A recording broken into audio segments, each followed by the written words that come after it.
Mga katatay, may joke po uli ako. Ito po ay yung may tatlong prinsipe na naimbitahan sa isang kaharian. Ay ang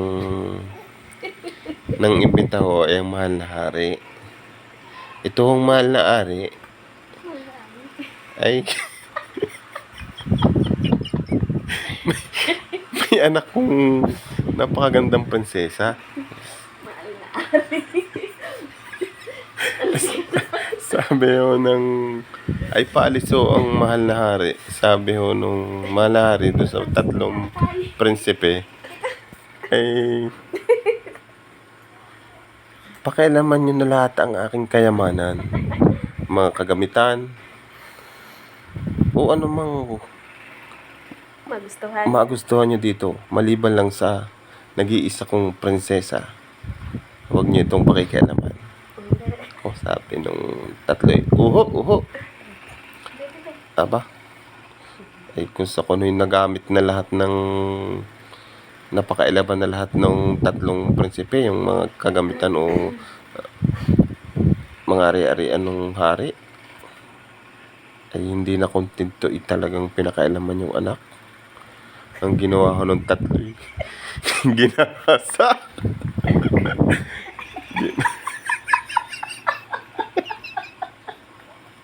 Ginahasa ko. Ay ngayon ay nagsumbong ko sa malari. Ang sabi ho nung malari, kayong tatlo, kabilin-bilin ako sa inyo. Wag niyong pakikialaman ang aking mahal na prinsesa. Ganito, bilang kaparusahan sa inyong tatlo, kayo ay pumunta sa bundok at maghanap kayo ng 2 pares na prutas. Ay tuwan-tuwa yung tatlo at prutas lang kukunin. Pagbalik ko nung isang prinsipe, ang daladala ho ay santol. 2. Bilang ikang kaparusahan, ayan ika ay ipasak mo sa iyong puwet. Ay talagang napakasakit ho. Ay pinasak. Ang sakit. Yung padalwa naman ho ay abukado ang dala. Pinasak na naman. Nako.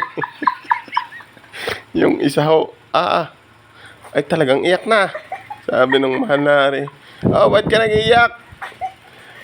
Pagdala kong ganyan nasa ako, ay 2 nangka. Talaga.